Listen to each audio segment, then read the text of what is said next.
All right. Well, welcome to the webinar, Navigate 2025's Budgeting Challenges, Expert Tips to Maximize NOI. So we know that, budgeting season, it's a very busy time of the year. So thank you for taking time out of your busy day, your busy week, and joining us today. And as we close out a challenging 2024 and prepare for hopefully better things in 2025, our goal is to have an open conversation with some of the best industry experts to help you finalize your 2025 budgets.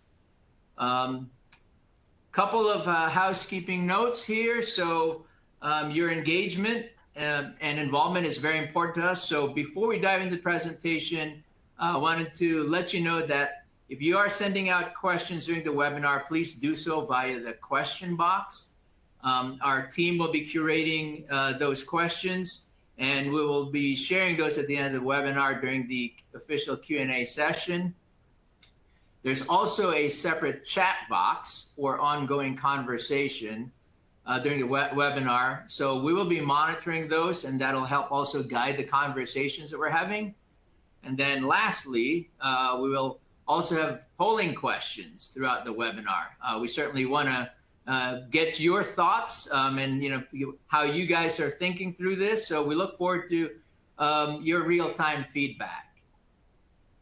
All right, let's start with introductions of our speakers. So let's begin with a couple of folks that we are joining us this morning. So there's Angela Flick and Jason Whittington. So Angela, if you could please introduce yourself, and also just to break the ice, if you can share a budgeting story, especially something recently that you could just share with the audience. Oh gosh, hi. Well, thanks for having me. It's an exciting time, I know, out there for everybody with budgets. I'm Angela Flick. I've been in the industry for about 20 years. I recently left the operations side to go out on my own. I'm the founder of Why Not Strategic Concepts. And so I work with operators and prop tech companies to try to just solve problems.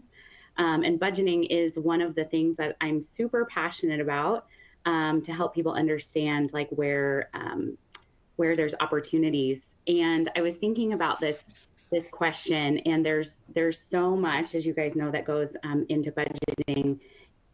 And, we are at a place in the industry where tech is just so prevalent. And I'm aging myself, but we were talking just a little bit ago about how budgets used to be done on Excel. And you would try to title it different, and you would be like version 1, version 2, version 502, right? And then it was like, okay, this version is the one that went to the ownership group. No, this is the version that got put into the system.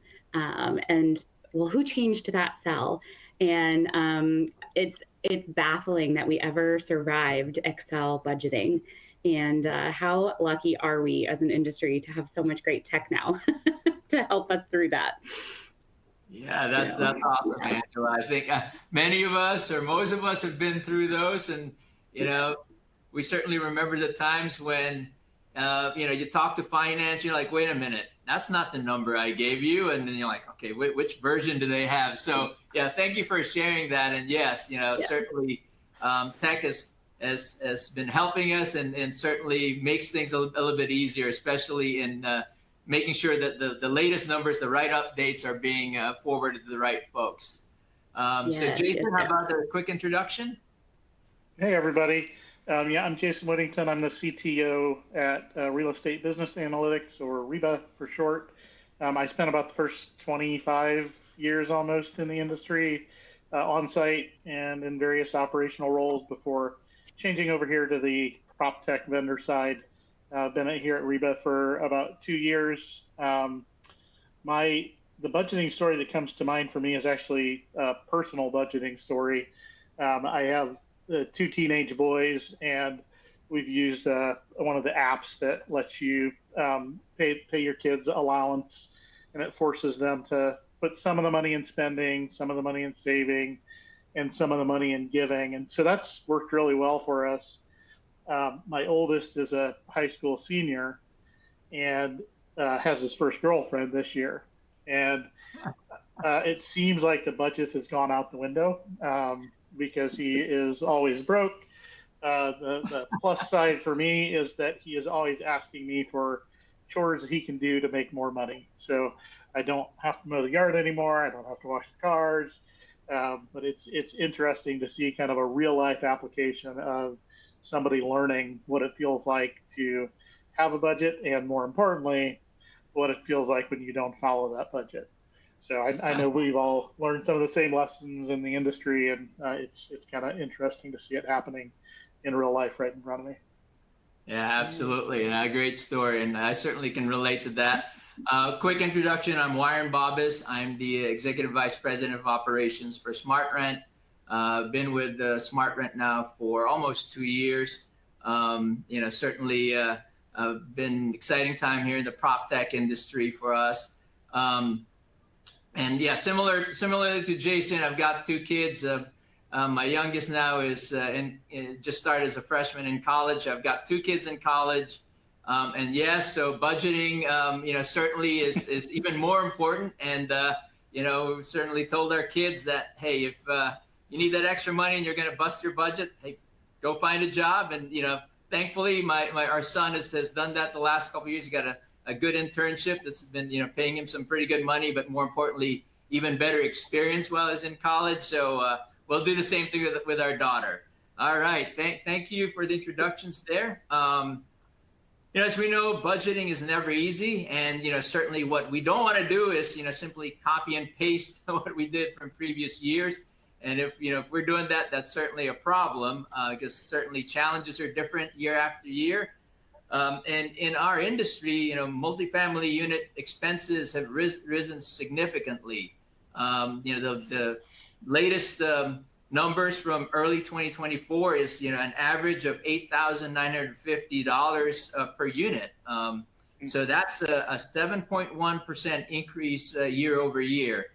So certainly things are getting more challenging. As costs are rising, and certainly rent growth has certainly not necessarily been there. So with expenses on the rise, certainly having a well-organized budget is very essential to managing our costs, avoiding overspending, and most importantly, maintaining our profitability. So let's first start with a poll to understand your current budget priorities. And so the poll question is, what is the most frustrating part of budgeting at your community? Is it prioritizing strategic spending, reducing costs strategically, managing rising costs, unpredictable markets or economy, or extended budget cycles? So yeah, please put in your answers there. Give you a few seconds here.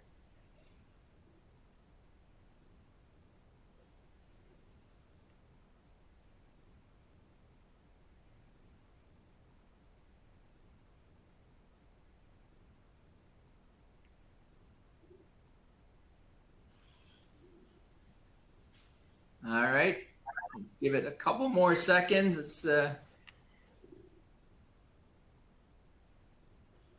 get some answers here. And then even as we start looking at the initial results, please feel free to keep on answering because it'll just update as we speak.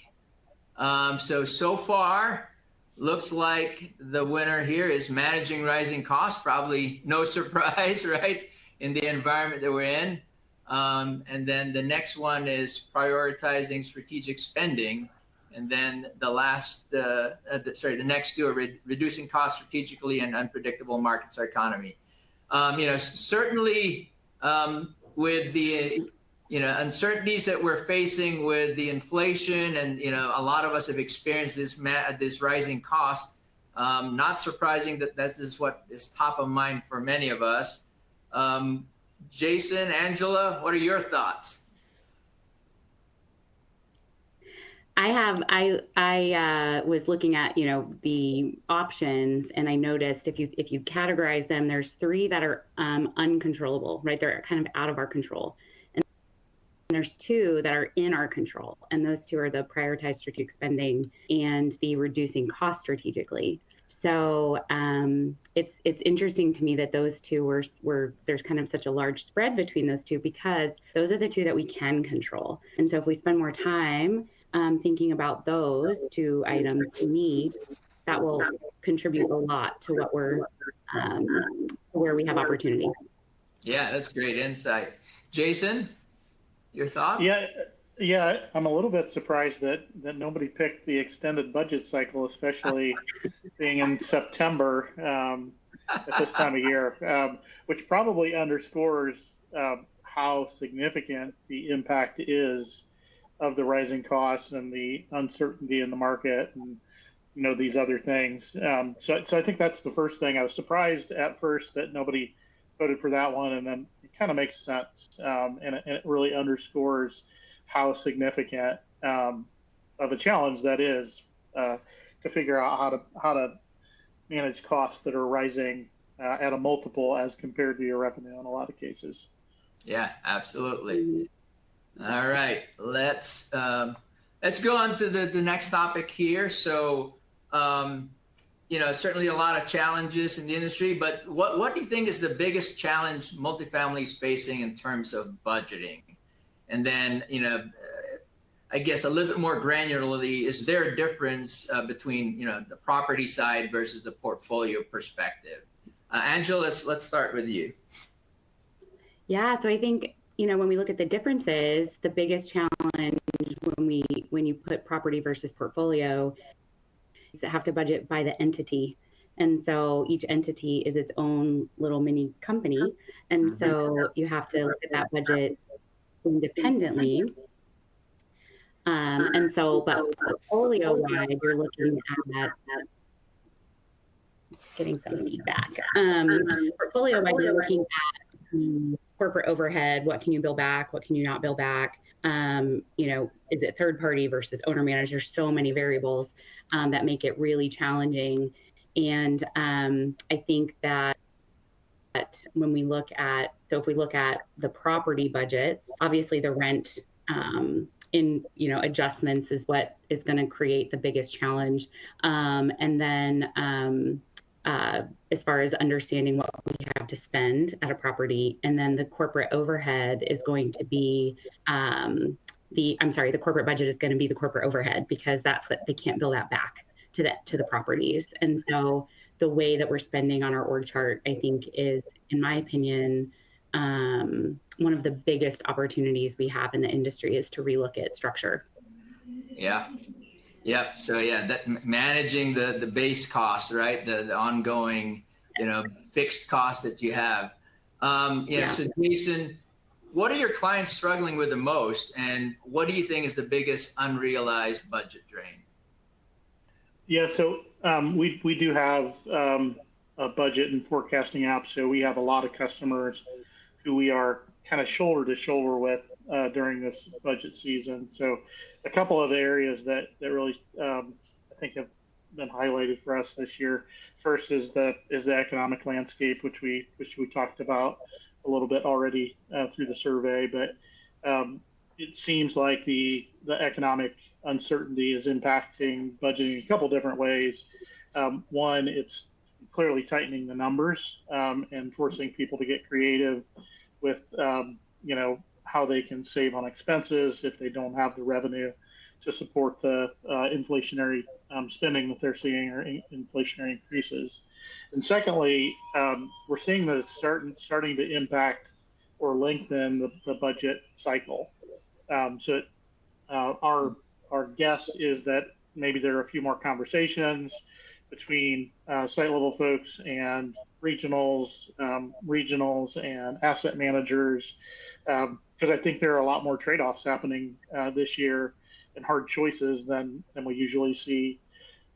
Second area would be just how much focus there is on optimizing budgets within each market and down to each individual property, which Angela kind of touched on as well. You can't do a one size fits all approach in this kind of market, especially. The inflationary impacts and the other economic impacts are hitting different markets differently. And so the days of being able to have a portfolio wide perspective on expense growth or revenue growth is just not going to work this year, and that seems to be a challenge as well. There are some challenges with the tools that folks use. So a lot of times we are working with people who are coming off of Excel, Excel hell as we call it. So in the Excel world, and I know a lot of people still do it this way, it's much harder to collaborate. It's much more inefficient because there are all the manual steps that need to happen. There's all the locking and unlocking of cells and spreadsheets and tabs, and there's formulas that get changed. There's just so much hard manual work that goes into the process if you don't have a good tool. That seems to be a little bit of a frustration. We're probably working with the people who got frustrated enough to leave Excel. And so maybe there's folks out there that love budgeting in Excel. I don't know that I've met too many of them, but that certainly seems to be another source of frustration. And then just the last one for us, one of the things you asked was the unrealized gain or the unrealized opportunity. I believe pretty passionately that if you have the right tool, the process can be a whole lot easier. It can be more efficient and it can be more accurate. Again, the folks that we're working on have I think, come to that conclusion. And so, I just, I guess I feel for people because I've certainly been through that process in Excel and had to be the guy setting up all the locking and the unlocking and everything else. We just want people to get to a better tool, whether it's ours or somebody else's, because there's the one resource that's more precious than all the others, which is time. And so anything you can do to save time, especially if your team's on site, especially during budget season, is going to be super impactful. Yeah, thank you for all of that. Yeah, certainly with getting squeezed from both the cost side and then the revenue side, really understanding all the details of what are the factors that you have to pay attention to, and then to your point, that even changes region to region, locality to locality. So I think certainly a more challenging budgeting season than normal because you've got to make things work, and it's certainly a tighter window. All right, let's go to the next poll question, and that poll question is, which factor do you think has the most significant impact on the success of your budgeting process? Is it accurate data collection and analysis? Is it setting realistic financial goals, adapting to economic changes in market conditions, or collaboration and transparency among teams? So give you a little bit of time here to go and make your selections. Please do so. To certainly hear from our audience. I'm excited. Jeopardy. I know. We need the dear heavens. I know. I'm excited. After the last poll, I'm excited to see what this one says. You're waiting with bated breath, aren't you? Yeah, I love it. This is a tough choice. This one, I don't think you can pick more than one either. Yeah, it's a tough one.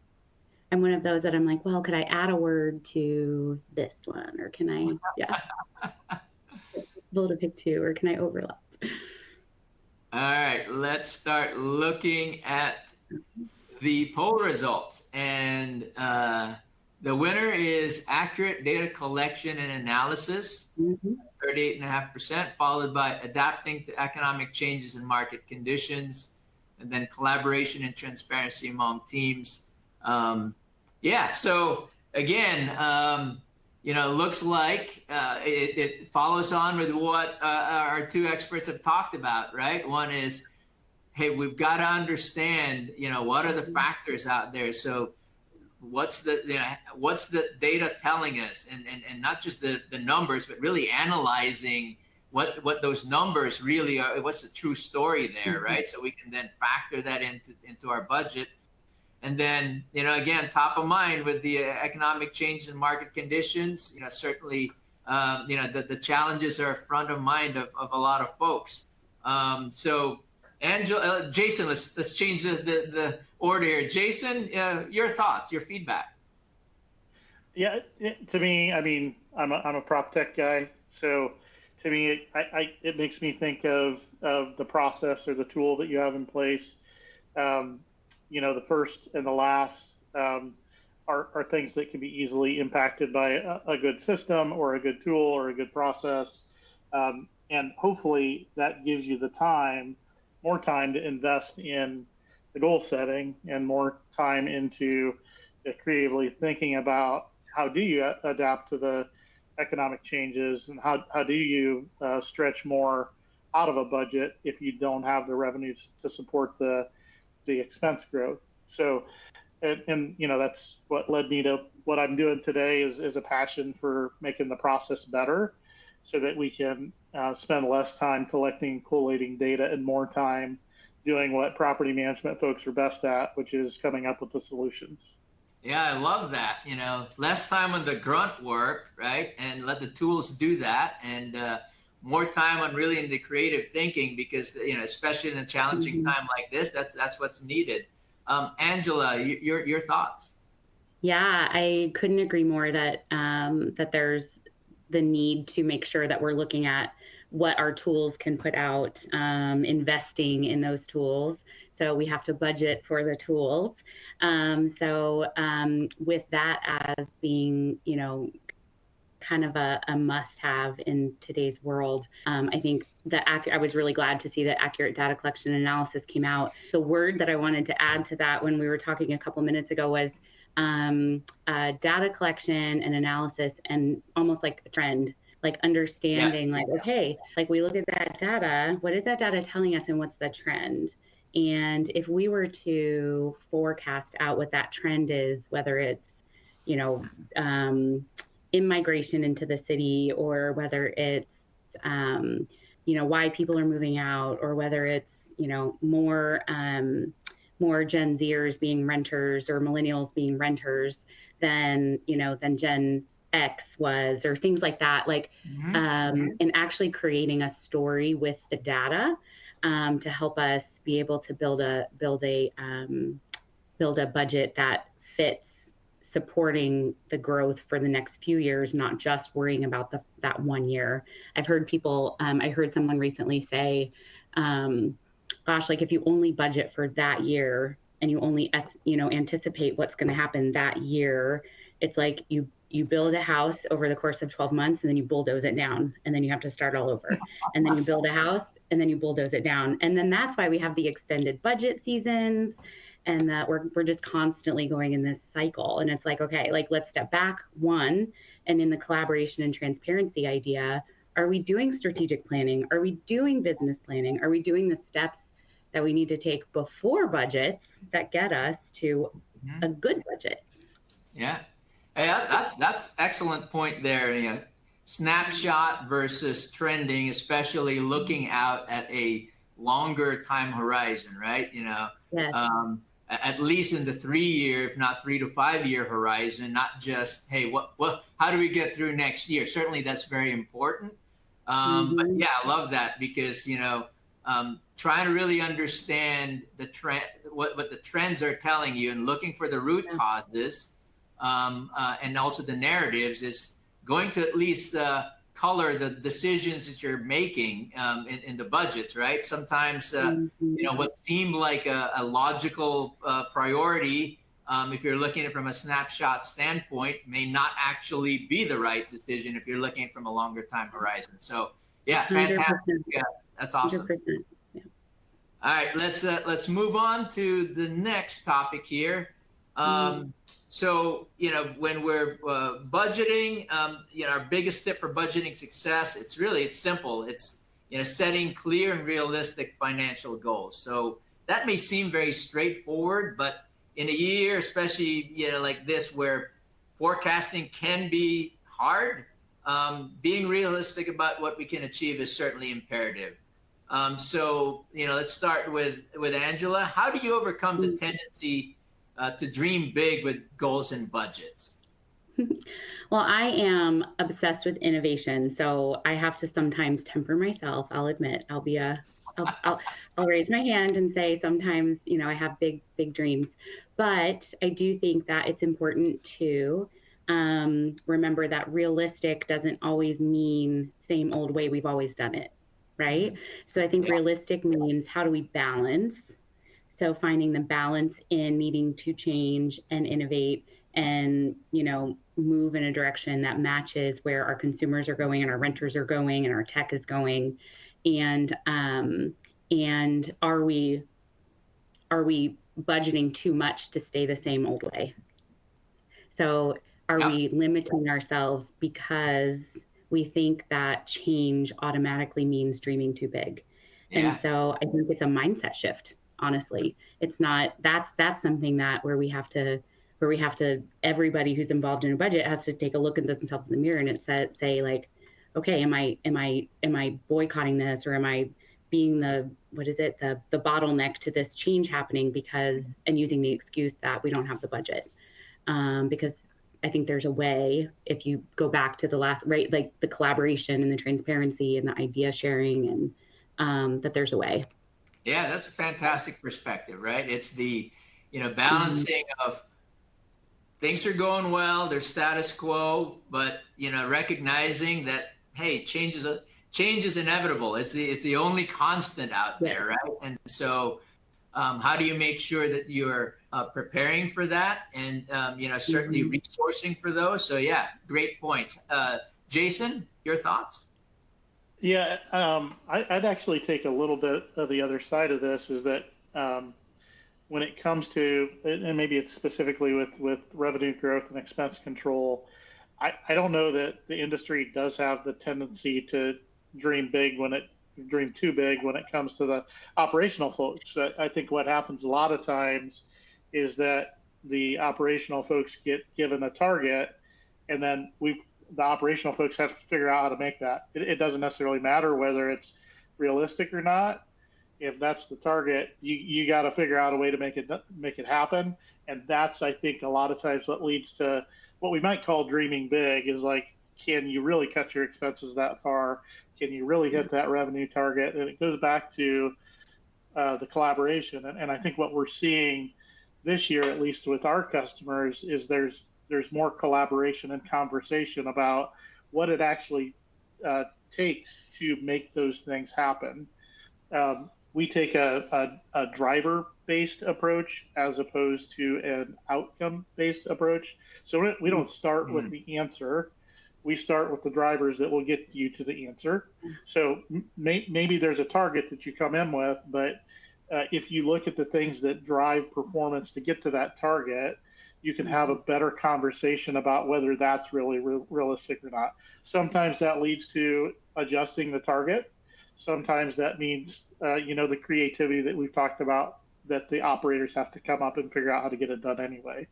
But I think that's one of the biggest time busters and budget busters, is when you don't take a driver-based approach. The other thing I think that happens when you kind of back into the numbers based on the target instead of generating the numbers based on the drivers, is it's much harder to look back at performance throughout the year against your budget, because your explanations usually are boiled down to that we missed or we made budget. And when you take a driver-based approach, you can look at the things that went into that. What assumptions did you make? What renewal retention percentage did you need? What were the turn times that were required for vacant apartments?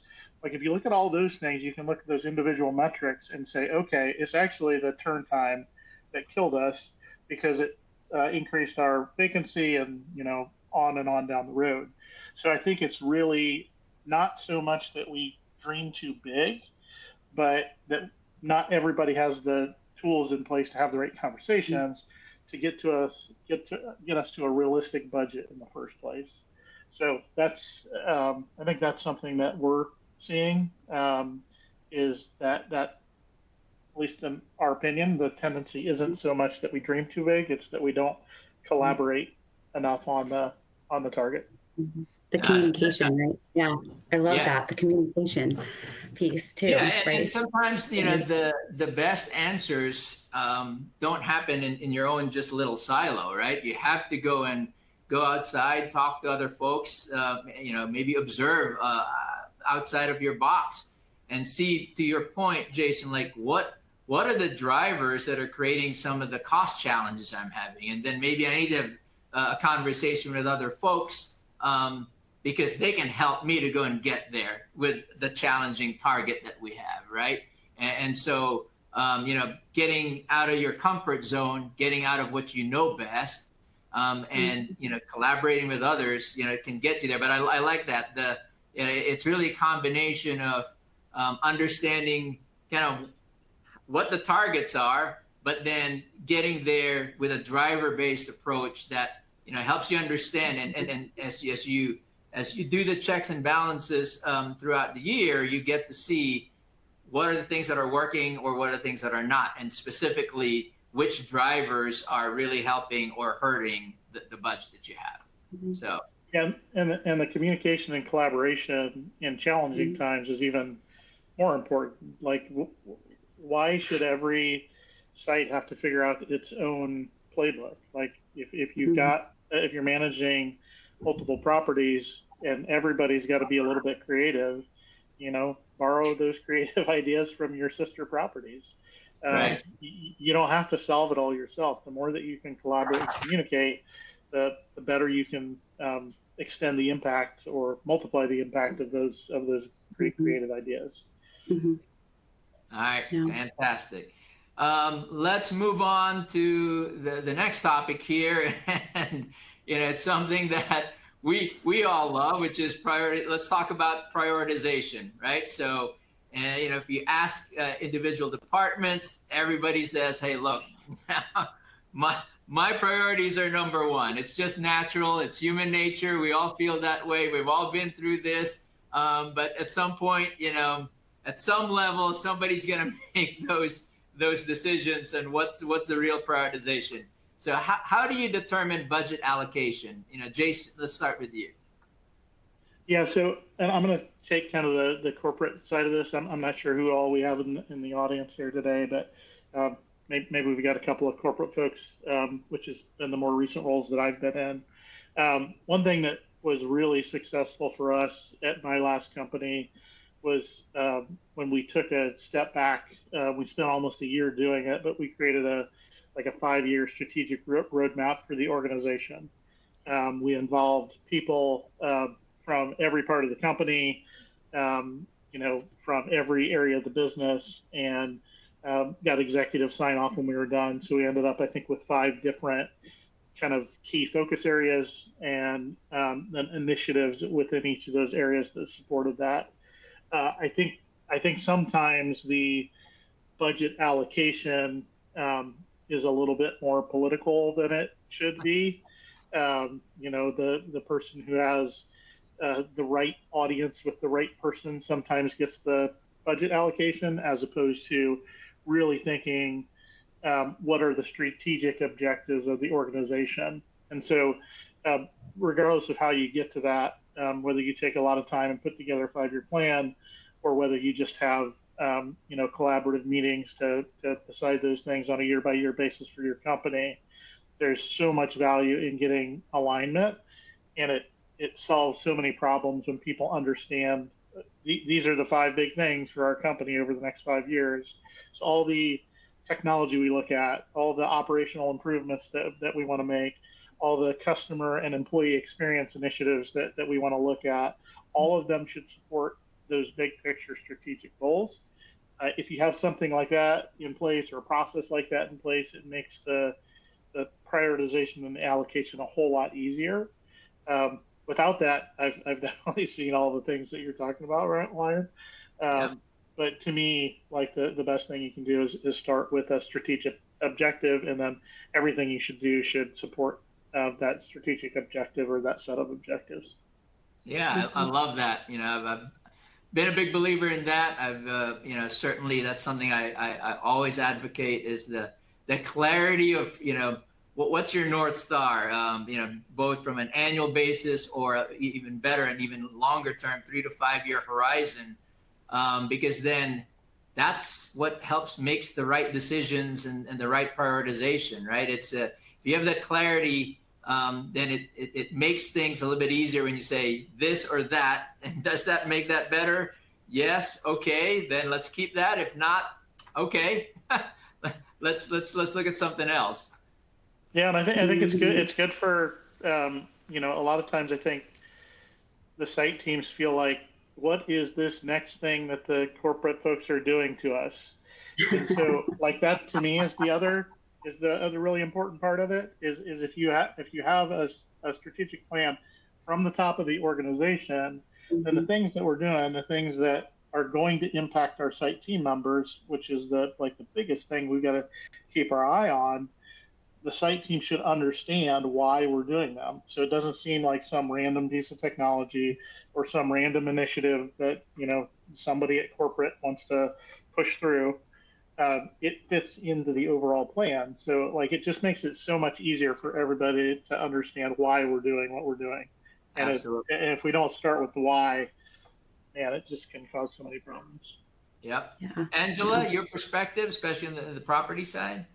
Yeah, on the property side. So I had this opportunity, just a quick story of working with someone in asset management who was going through each category and saying, okay, but this category has to be this number, and this category, we have to reduce this category so we can increase this category. And I'm, just like banging my head against a table saying, but why? And because it's the way that we have GLs and categories all set up are fantastic for the investor view, the accountant view, the financial reporting. But when it comes to the actual operations and what's real for the properties, it doesn't make any sense and it's not helpful. And so I know I have unpopular opinions sometimes, but I'm like, okay, so are we doing this budget so that way we can actually create success for the property, or because the lender needs a financial report? So it goes back to Jason, the why of why are we doing this? Yep. And so if we're going to allocate, the property manager doesn't necessarily care that there's a percentage increase year over year, because the property manager is not necessarily an accounting path, is not on a career path to be the CPA or the controller, right? Or the assistant controller of the company. They just want to run their property. And so I think it's for the properties, budget allocation should be looked at in from a resident life cycle, like a customer life cycle, right? So if you're looking at it from so the end goal is to get a customer in the apartment at the most rent possible for the longest term possible and make their experience good while they're there. That's really if you say this is the why. So if we look at budget allocation in that way and we say, okay, if we can drive traffic, back to the data point, if we can drive traffic that we know is going to pay more, stay longer, then we're going to reduce automatically our maintenance costs because we're not going to have to do as many turns, right? But actually be able to put numbers to that so that way we can educate the allocation perspective or the allocation story on that, but it might make leasing velocity a little slower. Is that, so those are the kinds of things that I think we need to look at when it comes to allocation for properties. And yes, we're not anywhere near there, but I think it goes back to allocate with that in mind, that method in mind, and be able to tell that story and create that vision for the ownership groups, for the asset management groups, so they can understand, how they're actually going to be building their return by budgeting a little differently. Yeah, making sure that, you're not playing just the numbers game, right? And because of the budgeting process and the way things are, allocated in the general ledger, that, you're losing sight of the fundamentals of sound operational execution, right? And, if we're sacrificing that in order to get a good budget, then, we're losing sight of the bigger picture. So fantastic points from both of you. Yeah, really appreciate that. All right, let's move on to the third poll question, which is how often do you currently check in on budgets? Is it weekly, monthly, quarterly, yearly, or check in whenever? So again, give you guys a little bit of time here to go with your answers. I think I can pick this one. I think I know the winner on this one. Yeah. I think I know what people are going to say, and I think I know what realistically it is.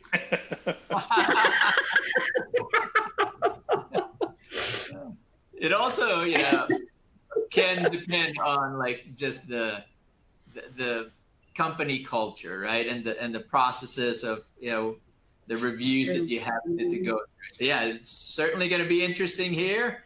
Give it a few more seconds. Mm-hmm. That's a good point about the infrastructure and who's accountable to the budget, right?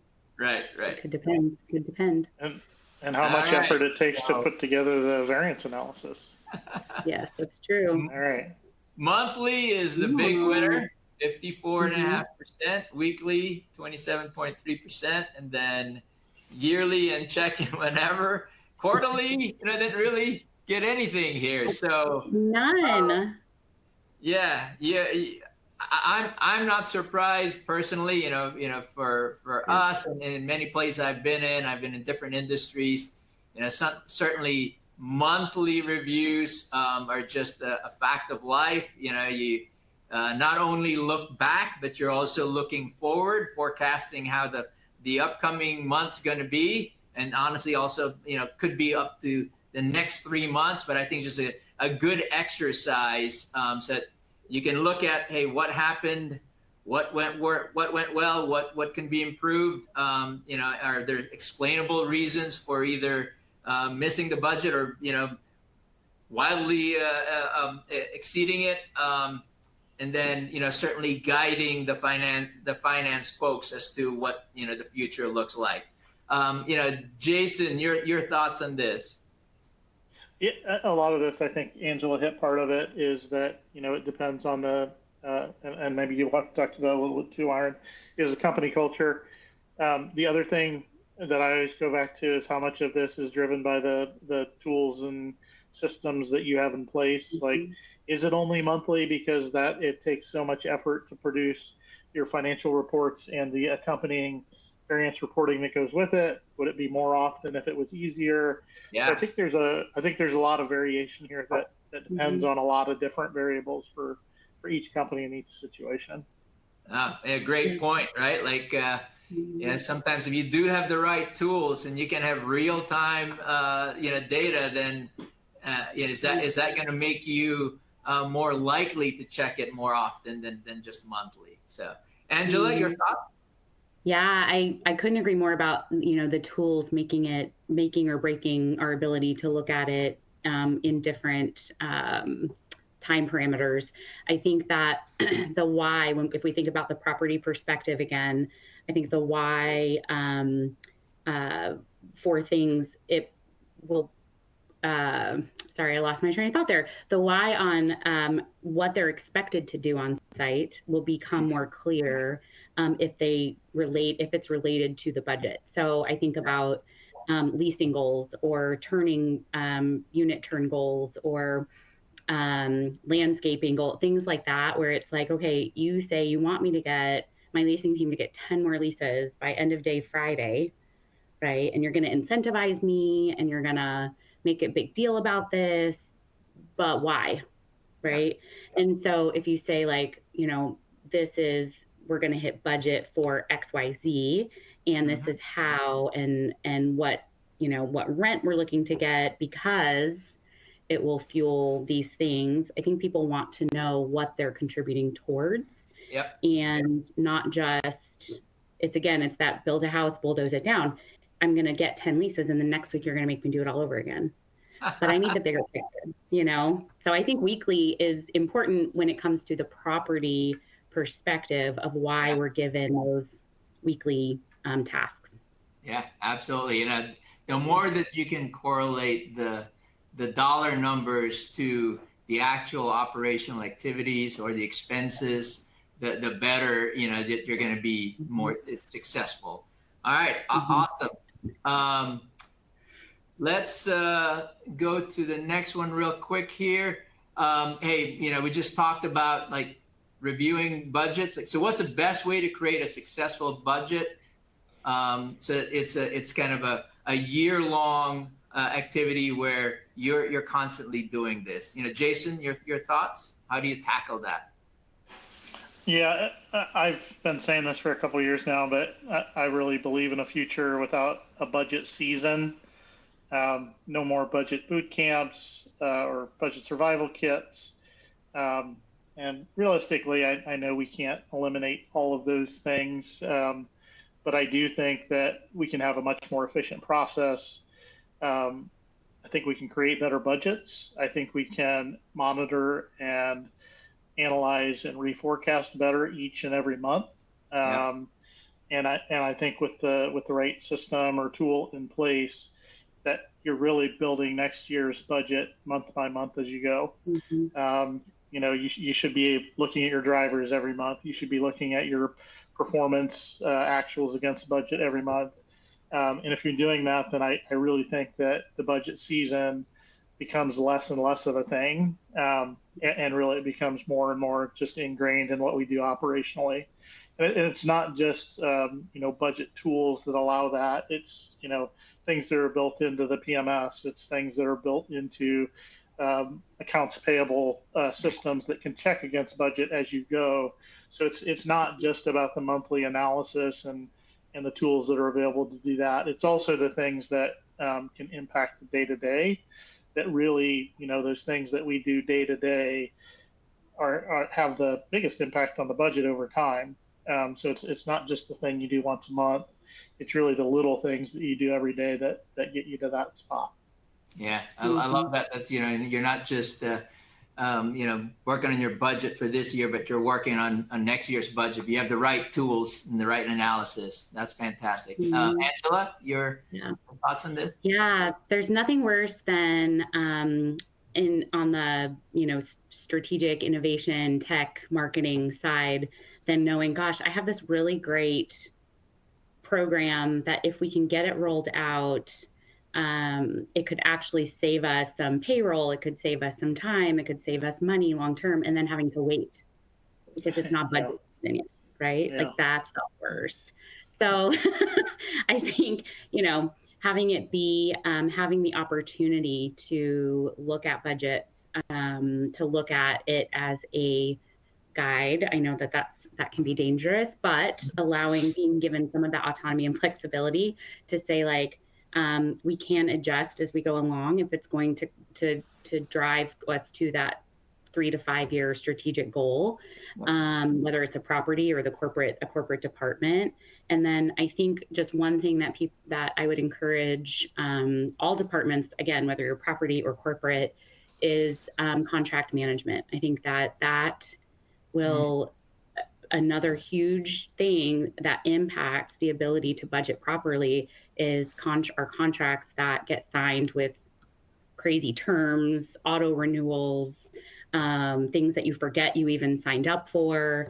So contract management, understanding how you're approaching renewals, getting notices in when you don't want to continue a product on time. All of those things are going to help make your budget process kind of smoother as you go on. All right. Excellent. All right. Last here. So, let's talk about when you're looking at, budgets and maintaining them, that's a lot of hard work. And so, it also takes a lot of collaboration across, many different departments. But there's a lot of technology out there, a lot of new tools, right? So how can we leverage tools, especially, AI is becoming more available and becoming more pervasive. What other actionable tips can you offer to help automate some of these tasks? Jason, let's start with you. Yeah, so a couple of things that come to mind to me. They're both really more based on LLMs, then that's based on like AI and machine learning. But it's surprising how AI is not really all that good at data analysis and math yet. That'll come, but that is not its strong point today. So a couple of the areas that we think could have a more near-term impact, first would be variance analysis, just in identifying the trends. So you can train an AI model on a kind of a narrow set of metrics around your budget, and especially as compared to actuals. So if you think about being able to generate your budget and have the variance analysis, being able to generate your variance analysis and have it already drafted for you, so that then you're just reviewing the exceptions instead of going line by line and answering every one. That seems like that would be a big time saver. And then the second one is performance narratives. A lot of owner reporting or internal reporting requires, big PowerPoint templates or PDFs that get narratives rewritten every month and filled in with the data from the kind of the same sources every month. And so that's another area where it seems like an AI model that's pretty lightly trained could add significant value and time saving for property management companies. Mm-hmm. That's excellent. Yeah, variance analysis always takes a lot of time. If at least the tools can help us get into the neighborhood, right, or even better, then at least that gives us even more time to work on very important things. And Angela, your thought? Yeah, so I think AI is not going to take over the industry. I think it's going to support the industry in ways that Jason just mentioned. I think that it will be an opportunity. It's something where people will have an opportunity or should take the opportunity to use it to aggregate information. So to say like, hey, what was my average application fee per resident over the last 3 years, right? Like be able to ask a chatbot that in your system, be able to extract data out of any system, right? To say like, hey, can you look at AI bot, whatever you are, can you look at, these 3 systems and tell me, is there any difference in these numbers, right? And what is that difference? So I think it's aggregating information and answering bigger questions that would typically take an on-site team member or a corporate team member a long time to look up something that should be pretty simple for an AI language tool to find. And so I think for budgeting specifically, those types of opportunities are going to be really special and important. All right. Wonderful. Thank you for that. All right. I think we're now down to the Q&A session. I think we've got at least a couple here. So let's start with this first question. What's the best way to handle unexpected expenses while still meeting my financial goals? I'm going to go back to what the very first thing, one of the first slides where I said there's things that we can control and there's things that we can't.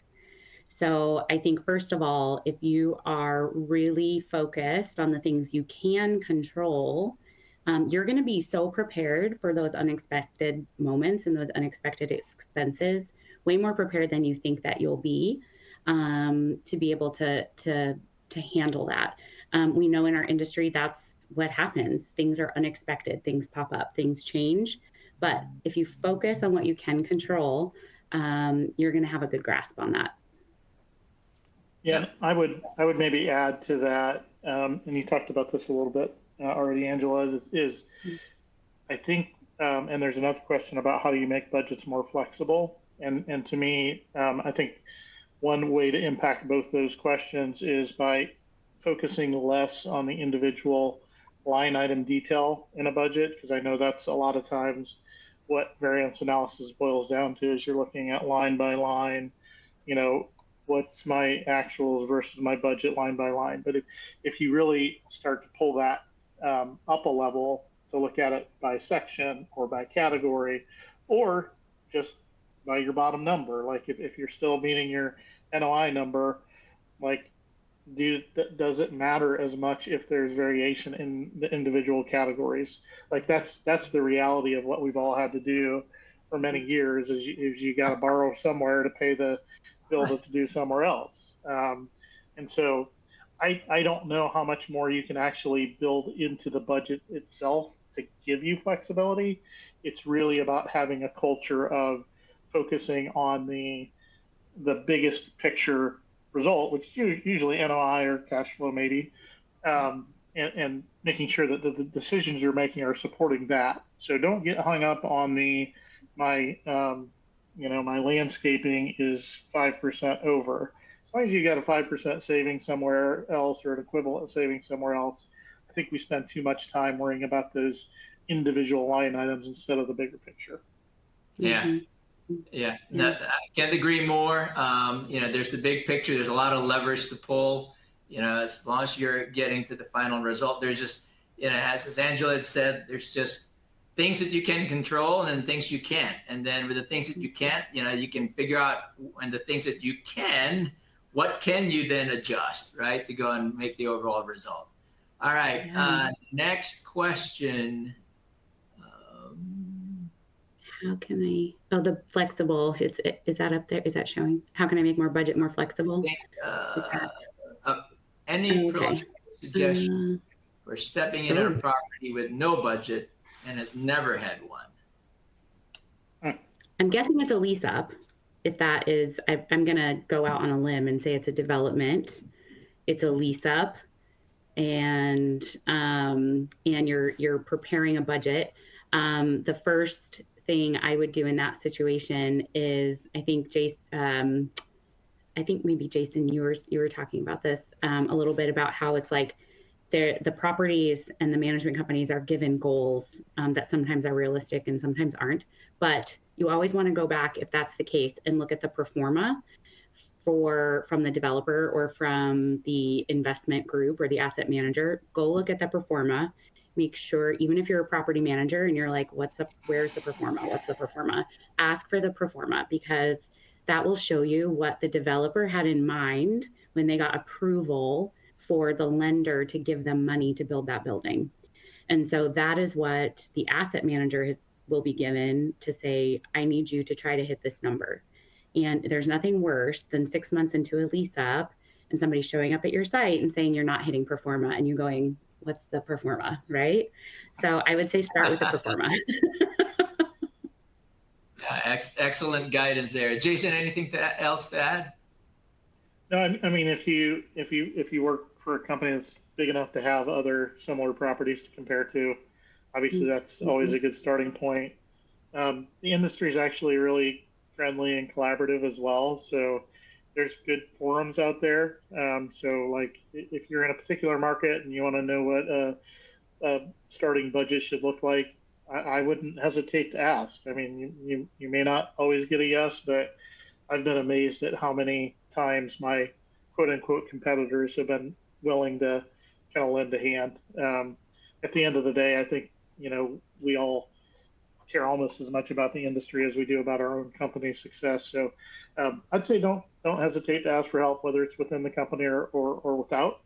There's lots of people out there that are willing to pitch in, because most of this stuff, honestly, people aren't going to choose whether to rent from you or not based on whatever budget number we have in place.